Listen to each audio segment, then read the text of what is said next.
ভাইয়া আমার খুব ব্যথা লাগছে। আমি কেঁদে কেঁদে বললাম। তখন ভাইয়া শান্তভাবে আমাকে সান্ত্বনা দিতে লাগল।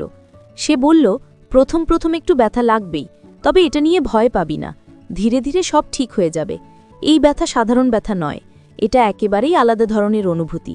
তুই যেহেতু প্রথমবারের মতো এটার মুখোমুখি হচ্ছিস, তাই তোর কাছে বিষয়টা কঠিন আর অচেনা লাগছে। কিন্তু মনে রাখিস, এটা কেবল প্রথমবারের জন্য। একবার এই ধাপটা পার হয়ে গেলে আর কখনো এমন কষ্ট বা অস্বস্তি হবে না। আমার কথা মনে রাখিস, এটা একেবারেই ক্ষণস্থায়ী। প্রথমবারের পর সবকিছু সহজ মনে হবে। ভাইয়া সেই কথাগুলো শুনে আমি ব্যথার মাঝেও কিছুটা সাহস পেলাম। তার আশ্বাসে মনে হলো সত্যিই হয়তো এই কষ্টটা অল্প সময়ের জন্যই। তো বন্ধুরা, এই ভিডিওটি আপনারা অবশ্যই সম্পূর্ণ দেখবেন, তাহলে সত্য ঘটনাটি জানতে পারবেন। ভিডিওটি টেনে টেনে দেখলে কিছুই বুঝতে পারবেন না। আর এখন আপনাদেরকে শুরু থেকে শেষ পর্যন্ত সম্পূর্ণ ঘটনাটি জানিয়ে দিচ্ছি। তার আগেই ভিডিওতে লাইক দেবেন এবং এরকম আরও নতুন নতুন ভিডিও পেতে চ্যানেলটি সাবস্ক্রাইব করে রাখবেন।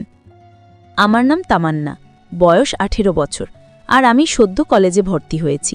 সবাই বলে আমি দেখতে খুব সুন্দরী, তাই প্রায় দেখি অনেক ছেলে আমার পেছনে ঘোরাঘুরি করে। কিন্তু আমি এসব নিয়ে কোনো গুরুত্ব দিই না।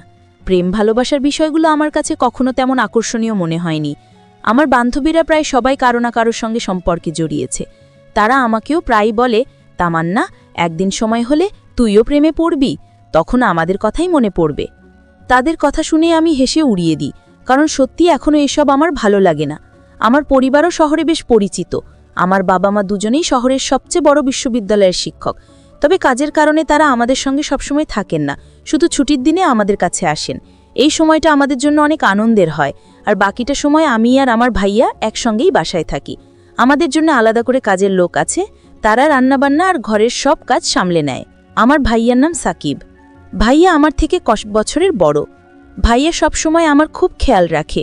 বাইরে কোথাও যেতে হলে কিংবা কোনো কাজে সাহায্যের প্রয়োজন হলে সবার আগে সেই এগিয়ে আসে। পড়াশোনায় সমস্যা হলে ধৈর্য ধরে বুঝিয়ে দেয়। ছোট থেকে আমাদের একসাথে থাকা অভ্যাস হয়ে গেছে বলে ভাইয়াকে ছাড়া আমি নিজেকে কেমন যেন অসম্পূর্ণ মনে করি। আমি আর আমার ভাইয়া সাকিব সবসময় একে অপরের সঙ্গী ছিলাম। ছোটবেলা থেকেই হাসি, কান্না, ঝগড়া সব কিছুই আমরা ভাগাভাগি করে নিতাম। বাবা মা আমাদের সঙ্গে থাকতেন না, তাই ভাইয়াই ছিল আমার সবচেয়ে কাছের মানুষ। কিন্তু একটা ঘটনা আমাদের সম্পর্ককে বদলে দিল চিরদিনের জন্য। কলেজে ওঠার পর আমি পড়াশোনার পাশাপাশি কিছু নতুন বন্ধু পাই। তাদের সঙ্গে আড্ডা দেওয়া, ঘুরতে যাওয়া, এসবের কারণে ধীরে ধীরে ভাইয়ার সঙ্গে আমার সময় কাটানো কমে গেল। আগে যেসব কথা আমি শুধু ভাইয়াকেই বলতাম, এখন সেগুলো বান্ধবীদের সঙ্গে ভাগাভাগি করতাম। এটা দেখে ভাইয়া কষ্ট পেত, কিন্তু কিছু বলতো না। একদিন হঠাৎ করে আমি একটি সাংস্কৃতিক অনুষ্ঠানে অংশ নিতে চাই। সেখানে ছেলেমেয়েরা একসাথে কাজ করছিল। আমি খুব আনন্দ নিয়ে প্রস্তুতি নিচ্ছিলাম, কিন্তু ভাইয়া বিষয়টা একদমই মেনে নিতে পারল না। সে বলল, তুই এসবের মধ্যে জড়াস না, এগুলো তোর জন্য ভালো নয়। আমি বললাম, ভাইয়া, তুমি সবসময় আমার জন্য ঠিক করতে পারো না।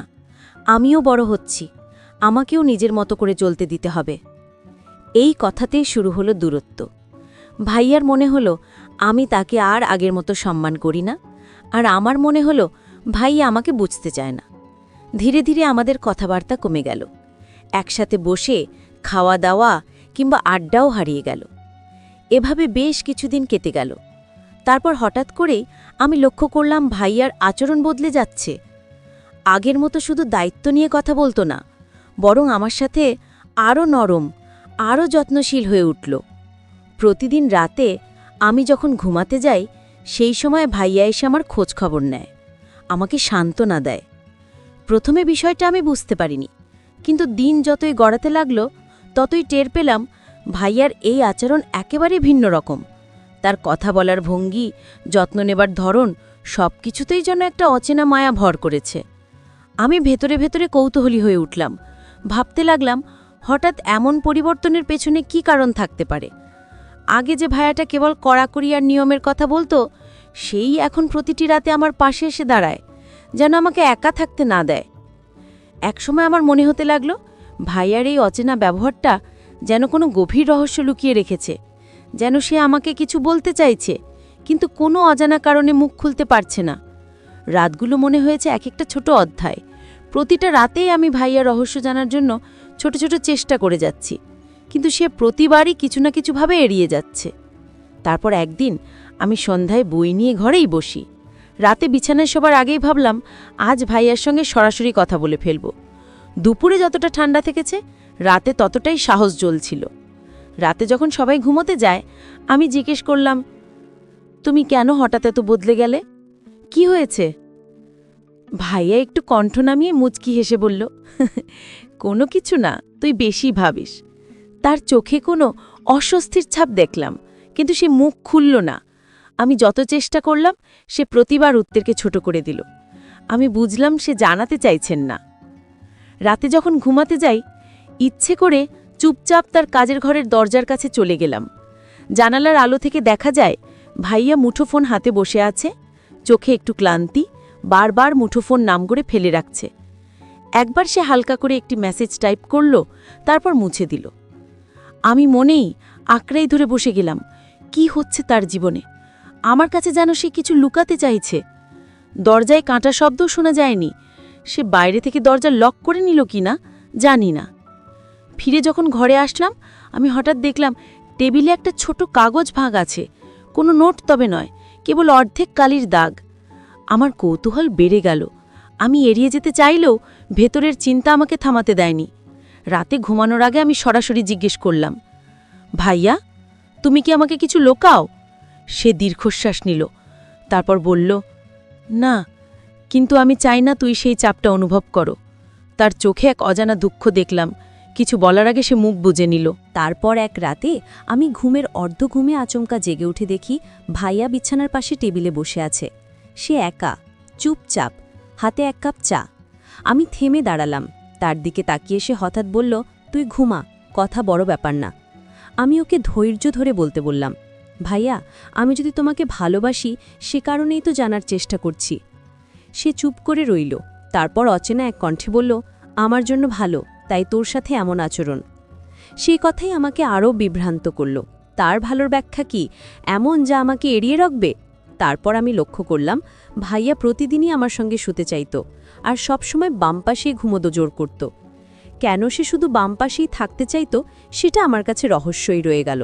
শুধু তাই নয়, রাতে শোবার আগে সে বারবার বলতো, সব লাইট বন্ধ করে দাও। এমনকি জিরো বাল্ব পর্যন্ত নিভিয়ে পুরো ঘরকে অন্ধকার করে দিত। আমি ভাবতে লাগলাম, আলো অন্ধকারের এই খেলা আর তার বাম পাশে ঘুমানোর জেদ, এর পেছনে আসল রহস্যটা কি? আমি ভেতরে ভেতরে আতঙ্ক আর কৌতূহলের মধ্যে পড়ে গেলাম। অন্ধকার ঘরে ভাইয়ার এমন আচরণের পেছনে কি আছে সেটা বুঝতে পারছিলাম না। মনে হচ্ছিল সে ইচ্ছে করেই কিছু একটা আমার চোখের আড়ালে রাখতে চাইছে। আমি আর কিছু না করে বসে থাকতে পারলাম না। এক রাত কৌতূহলকে হার মানিয়ে জাগার সিদ্ধান্ত নিলাম। ঘরটি সম্পূর্ণ অন্ধকার, শুধু চাঁদের হালকা আলো ভেতরে পড়ছিল। দেখি ভাইয়া ধীরে ধীরে বালিশ ঠিক করছে, তারপর আমার পাশে বসে খানিকটা স্থির হয়ে থাকল। সে যেন ভাবছিল আমি ঘুমোচ্ছি নাকি দেখছি। হঠাৎ তার চোখে এক অদ্ভুত ভাব দেখলাম, কোনো সুখ বা রাগ নয়। ভাইয়া তারপর আমাকে বলল, তোর সঙ্গে আমি অনেক দিন ধরে একটি কথা শেয়ার করতে চাই, কিন্তু এখনও বলতে পারিনি। বহুবার চেষ্টা করেছি, কিন্তু সবসময় থেমে গেছি। শুনিস, আমি তোর উপর জোর করব না, কোনো জবরদস্তি করব না। সব কিছু তোর ইচ্ছা মতো হবে।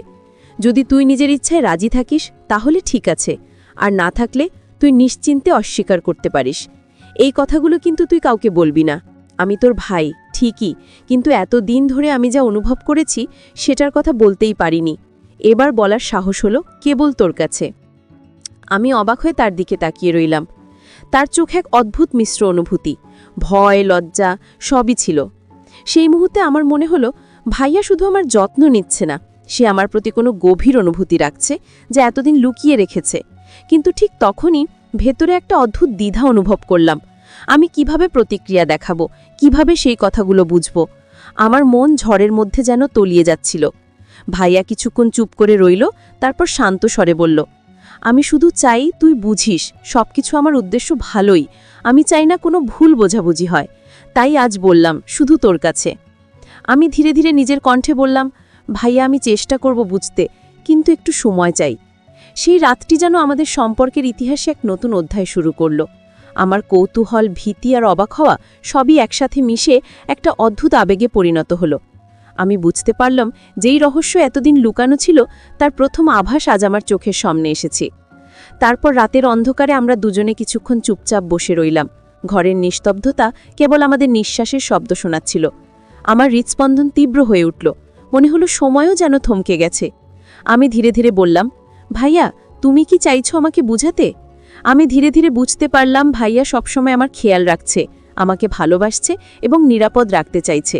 এই উপলব্ধি আমাকে সাহস দিয়েছে এবং আমি ঠিক করলাম আমরা একে অপরের পাশে থাকব, পরিবারের মতো, বিশ্বাস আর যত্ন নিয়ে।